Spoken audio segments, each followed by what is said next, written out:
الله أكبر الله أكبر الله أكبر الله أكبر أشهد أن لا إله إلا الله أشهد أن لا إله إلا الله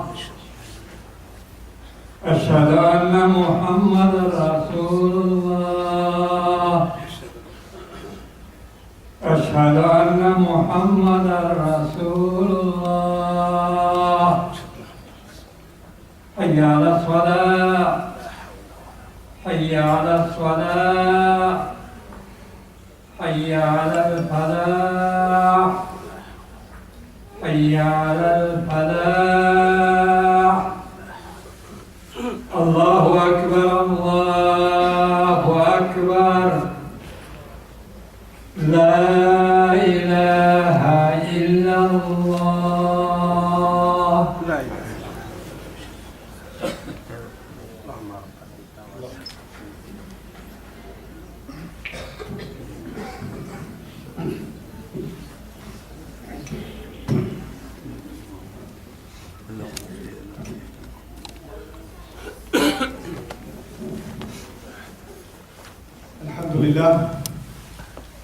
الحمد لله خالق الوجود من العدم وجاعل النور من الظلم ومخرج الصبر من الألم وملقي التوبة على الندم فنشكره على المصائب كما نشكره على النعم ونصلي على رسوله الأكرم للشرف الأشم والنور الأتم والكتاب المحكم وكمال النبيين والخاتم سيد ولد آدم الذي بشر به عيسى ابن مريم ودعا لبعثته إبراهيم عليه السلام حين كان يرفع قواعد بيت الله المحرم فصلى الله عليه وسلم وعلى أتباعه خير الأمم الذين بارك الله بهم كافة الناس العرب منهم والعجم.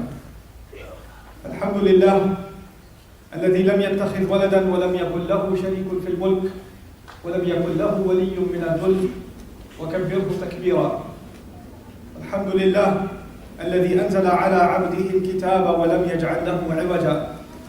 والحمد لله الذي نحمده ونستعينه ونستغفره ونؤمن به ونتوكل عليه ونعوذ به من شرور أنفسنا ومن سيئات أعمالنا من يهده الله فلا مضل له ومن يضلل فلا هادي له ونشهد أن لا إله إلا الله وحده لا شريك له ونشهد أن محمدا عبد الله ورسوله أرسله الله تعالى بالهدى ودين الحق ليظهره على الدين كله وكفى بالله شهيدا. فصلى الله عليه وسلم تسليما كثيرا كثيرا.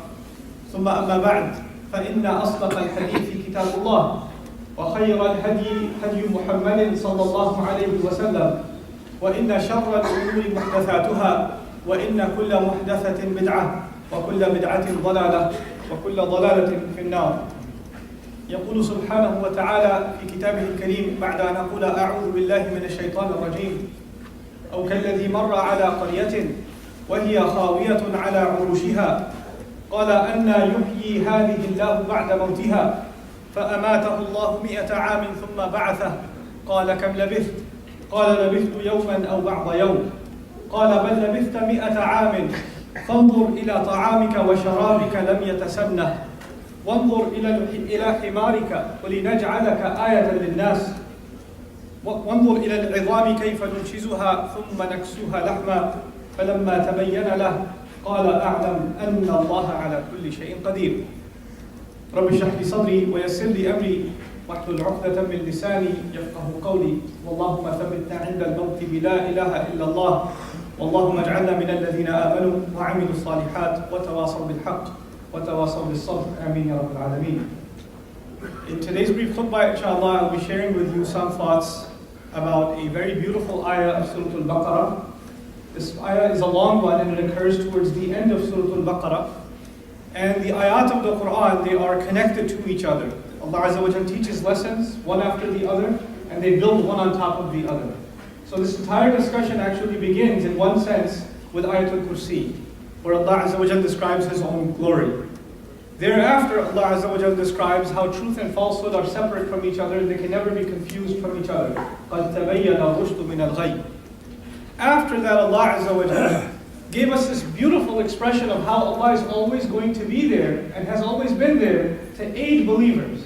Allahu waliyyu alladhina amanu yukhrijuhum min adh-dhulumat ila an-nur. Allah is the protecting friend who's always accompanying the believers. He pulls them out of all kinds of darknesses into light.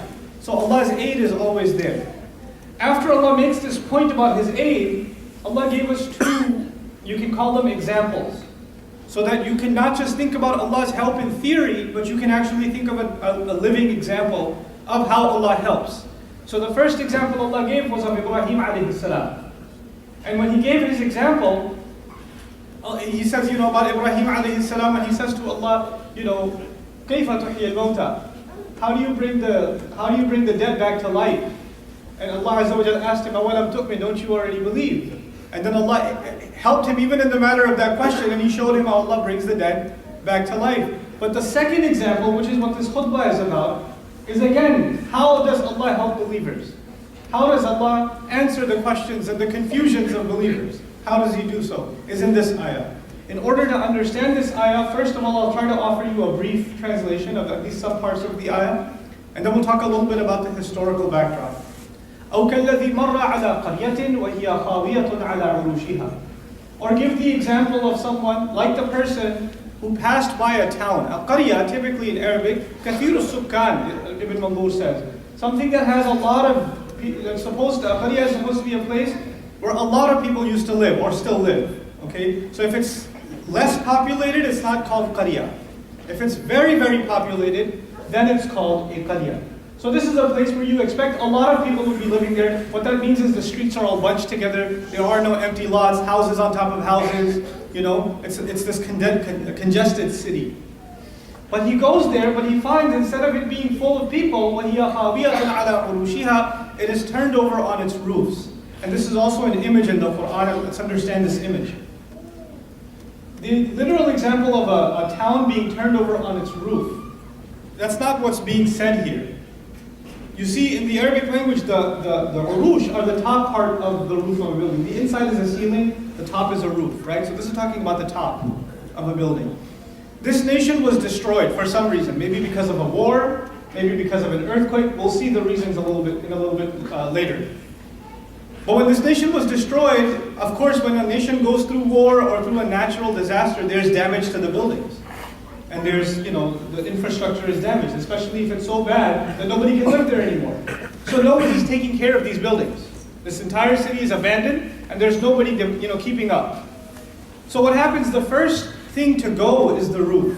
Because, if you don't take care of the roof, and you don't patch the holes in the roof, then water can get in, mold can get in, insects and animals can get in, they can start deteriorating it, and eventually, after many years go by, the roof caves in. The roof actually falls to the ground. And now what you have left are just 4 walls. But the problem with 4 walls is, one of the reasons the 4 walls are being held in place is because of the pressure from the roof. Now there's no roof. So these walls are also getting weaker and weaker, and eventually these walls cave in too, they start falling. But what do they fall on top of? They fall on top of the already fallen roof. So when Allah says the town was turned over on its roofs, one of the images that comes from that is a nation, a place, a city that's been left alone for so long that even its walls caved in on top of the already caved in roof, suggesting this place has been desolate for maybe a century or more. Nobody's been able to live here. So this person, الذي مر على قرية وهي خاوية على عروشها قال أن يحيي هذه الله بعد موتها. He looks at it and says, how in the world? And he uses the word أن as opposed to the word كيف. The ayah right before, انظروا إلى بلاغة الكلام والالتفات في الكلام. قال سبحانه وتعالى كيف تحيي الموتى. He used the word كيف in the previous ayah. In this ayah he's saying أن يحيي هذه الله بعد موتها. And that question was also, Ibrahim also asked about life and death. This person who's walking by the town is also asking about life and death. And he says, how in the world, how is it possible? Anna is used when you're in shock, when you're in amazement, when you are in disbelief and you say how. Like, if somebody does something bad to you, you say, how could you do this to me? You don't nicely say, how did you do this to me? Well, he says, well, first I stabbed you in the back, and then, it's not a casual question, it's a shock question. So anna is used in shocking circumstances. Anna is also used when you're being sarcastic, or you're in disbelief. Yas'alu ayyana yawm al-qiyamah. Ayyana is even a step above that. When? It's like the shocking version of mata. But in any case, anna yuhyi hadhihi Allah. How in the world is Allah going to ever bring this back to life? In other words, the person who's walking believes Allah gives life after death. He believes that Allah gives life after death. But you know what? We think of life after death only in the sense of the akhirah. In other words, people die here, and then they will be given life again there. Yawm al-qiyamah. Then in Jannah or in Nar. Allahumma aj'alna min ashab al-Jannah. Right? So that's what the image is in our minds. But this person is asking a different question. This is a believer. We'll learn later on, this is actually Uzair alayhi salam.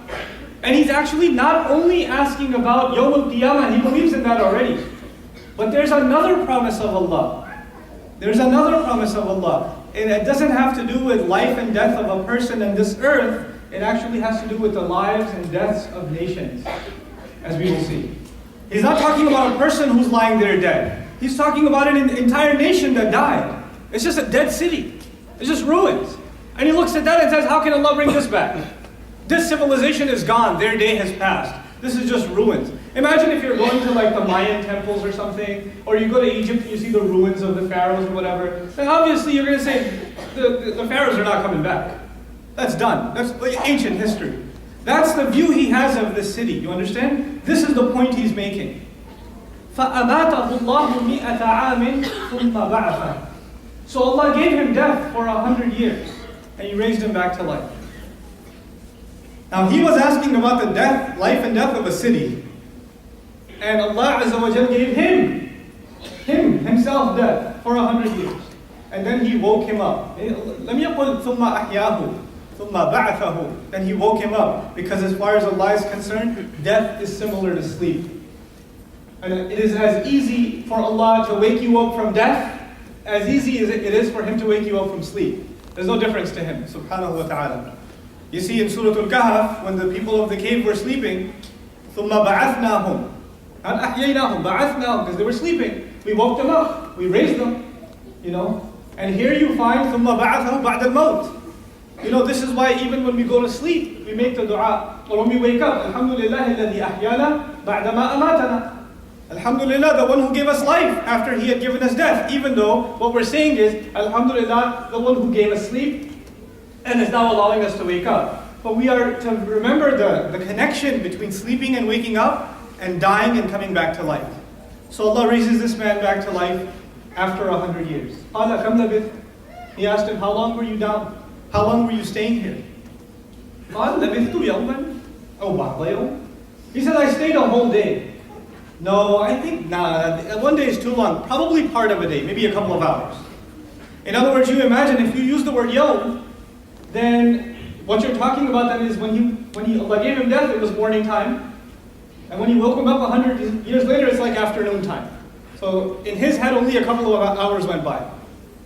So Allah says, قَالَ بَلْ لَبِثْتَ مِئَةَ عَامٍ. No, you stayed here 100 years. فَانظُرْ إِلَىٰ طَعَامِكَ وَشَرَابِكَ لَمْ يَتَسَنَّهُ. Why don't you look at your food and your drink? He has some bread, some eggs, whatever he has, and some milk. لَمْ يَتَسَنَّهُ. It did not age at all. It stayed exactly in place. 100 years. He was dead, but his food is exactly the same age. And then He says, وَانظُرْ إِلَىٰ حِمَارِكَ. Now look at your mule, your donkey, because he traveled with a donkey.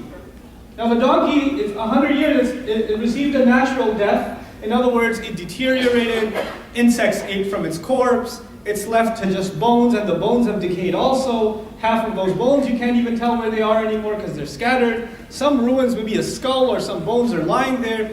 وَانظُرْ إِلَىٰ حِمَارِكَ وَلِنَجْعَلَكَ آيَةً لِلنَّاسِ. We'll come to, this is the heart of the ayah, and we'll come to that again. But I'll tell you now. Now look at your mule, look at this donkey, and I'm doing this for many reasons, especially so we can turn you, meaning this man, we can turn you into a sign, a miracle for people. Allah is saying that the donkey is not the miracle, the donkey is not the ayah, this man is going to be the ayah. لنجعلك آية للناس. كنا نتوقع لنجعله آية للناس. So we're going to make that into a sign for people. No, you are going to be a sign for the people, and we'll see how, inshallah, soon. So now, وانظر إلى العظام كيف ننشزها ثم نكسوها لحما. Look at the bones. How are we raising them up? And we're dressing them up with flesh. In other words, this thing is reversed. It's experiencing life in reverse order. Allah fast rewinds its death. And the bones start coming back together. The flesh starts coming on top of the bones. Then the skin comes back. And it's the living mule again in front of his eyes. فَلَمَّا تَبَيَّنَ لَهُ. When all of this became absolutely clear to him, which is also key language in the ayah, when it became absolutely clear to him, قَالَ أَعْلَمْ. He said, I know. أن الله على كل شيء قدير. No doubt about it that Allah is in complete control over all things. Now this experience, most historians agree, even though there's some disagreement about the Jewish account of Ezra, that this is talking about Uzair alayhi salam. Some things about Jewish history are important to understand. Surah Al-Baqarah was revealed in Medina, and one of the primary audiences of Surah Al-Baqarah was the Yahud of Medina, the Jews of Medina. And they know their history. So when Allah would quote their history, He knew that they already have the background. They know a far more detailed version than the Quran is offering in very brief but comprehensive language. So we need to get a little bit of a picture of Jewish history here to understand, because those were the Muslims of that time. Basically, a short version, a 3-minute version of hundreds of years of history in a khutbah setting. Here's how it goes. You have, the victory coming to the Israelites at the hands of Dawood alayhi salam, Sulaiman alayhi salam. And they established this massive, massive khilafah. Even the Quran alludes to it. Ya Dawudu inna ja'alnaka khalifatan fil ard. We're making you a khalifa on the earth. So the Jewish empire, which was the Muslim empire of the time, expands and has, it became a global phenomenon. But eventually the Muslims of that time, which again the Bani Israel, they start fighting each other and break into groups. And they hate each other and call each other kafir and munafiq and sellouts and all of that. Sounds familiar. But anyway, so they did this and they broke up into 2 nations. And when they broke up, the enemies, the Babylonians and the Assyrians, they realized these people are too busy fighting each other. This is a good time to attack them. Sounds familiar also. So they got attacked. And they got destroyed, and Jerusalem was actually destroyed. And hundreds of thousands of people that were still alive, even though hundreds of thousands were killed, the hundreds of thousands that were still alive were taken as prisoners into Babylon, which is modern-day Iraq. They were taken as prisoners. So Jerusalem was abandoned. It was completely abandoned. Okay? Now when this happens, and they, as a sign of just crushing the morale of the Muslims of the time, because their Kaaba, their Qibla, was Al-Aqsa. And in Al-Aqsa, there was a chest that had the staff of Musa alayhi salam. And some of the artifacts from Harun alayhi salam. Just as a mockery to just poke insult at the Muslims of the time, they destroyed their Kaaba, they destroyed their Qibla, and they took that chest and took it back with them as a trophy.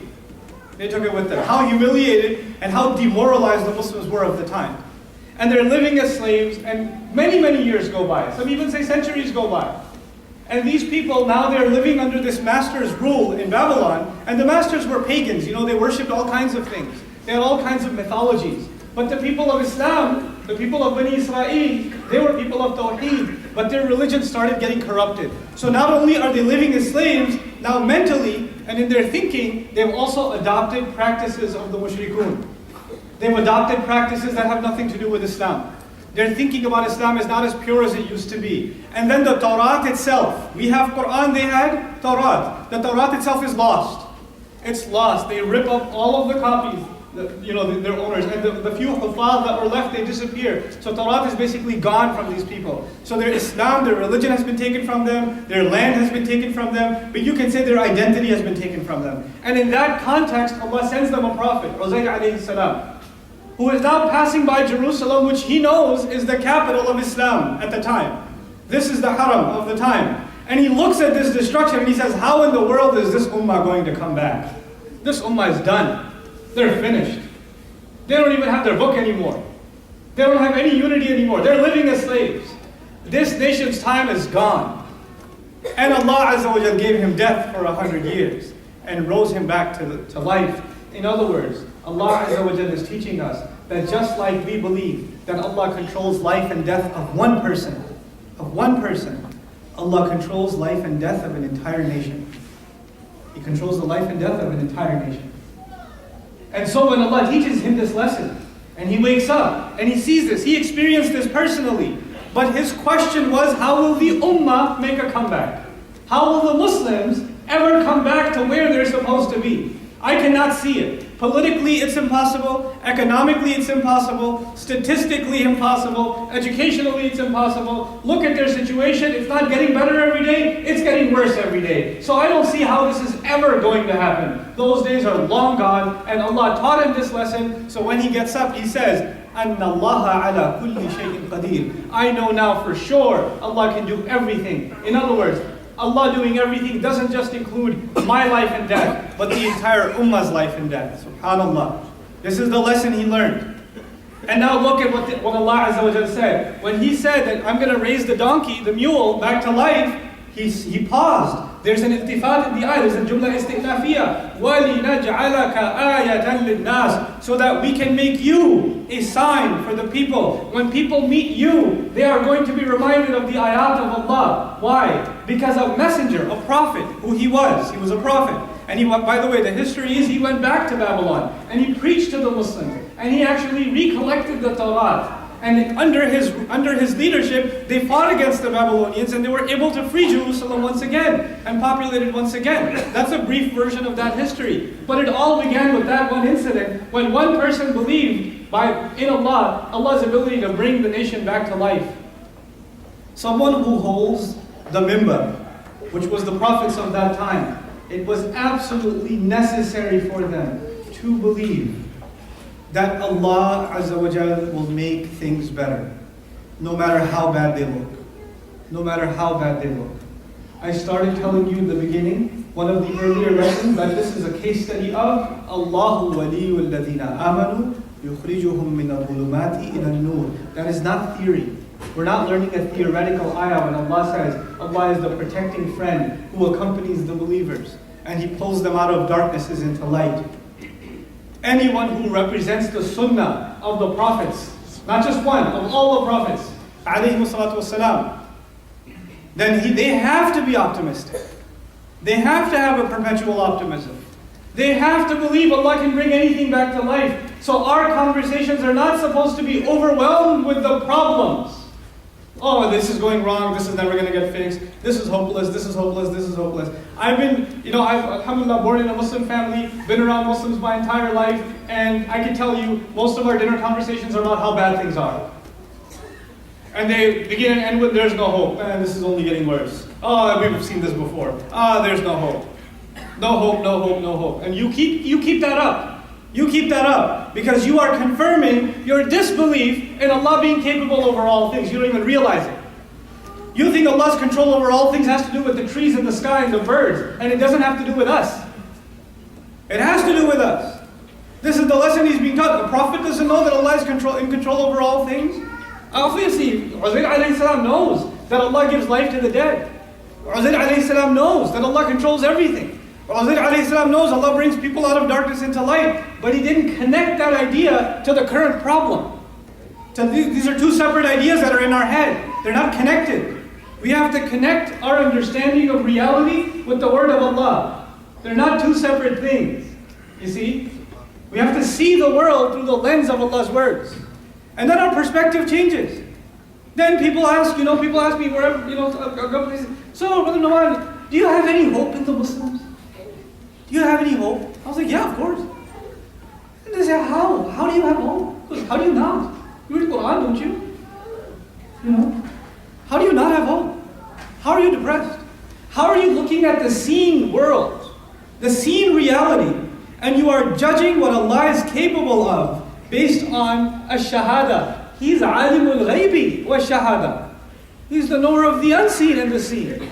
There's an unseen reality at work. There are people that are coming back to Allah in ways we don't even understand. There are people whose hearts are transforming on the outside. You can say there's, economic, tribulation, political tribulation, social tribulation, educational problems. You can list the problems and they'll never come to an end. And let's bring it closer to home. Let's not talk about the global reality of Muslims. I have 2 minutes left. Let's bring it closer to home. Albany. You come here, you talk to some people. So how's the community? Mashallah, we got a lot of problems. We don't have anything going on. Nobody told me that, by the way. So you're looking at who told me. We don't know, nothing's going on, there's no activity, we don't have this, we don't have that. It hasn't changed for years. That's the attitude? No wonder things haven't changed. You're supposed to be optimistic. You're supposed to do a little bit, just a little bit, and you see what Allah does next. One man who believes, one prophet who believes, he does not have superpowers.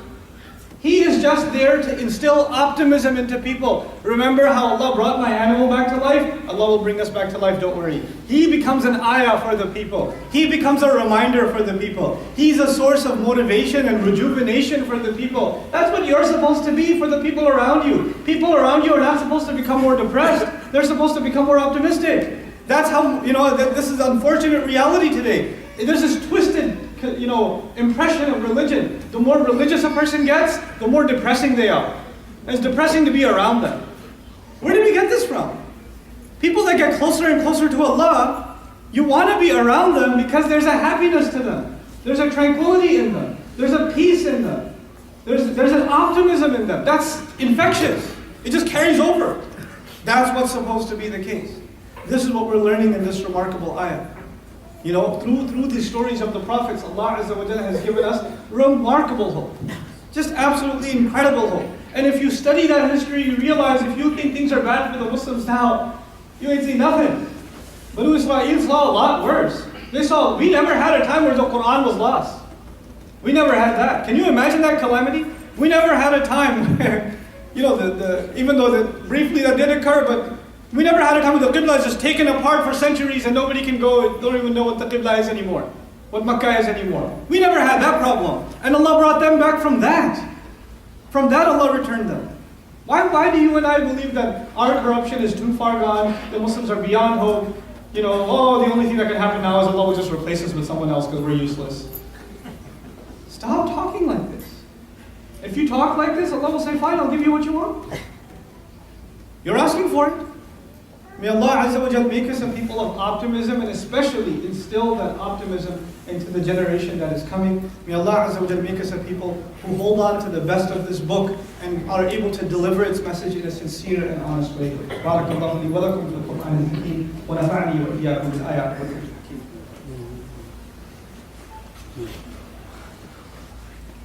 Alhamdulillah wa kafa, as-salatu was-salamu ala ibadihi alladhina istafa, khususan ala afdalihim wa khatamin nabiyyin محمد الأمين وعلى آله وصحبه أجمعين.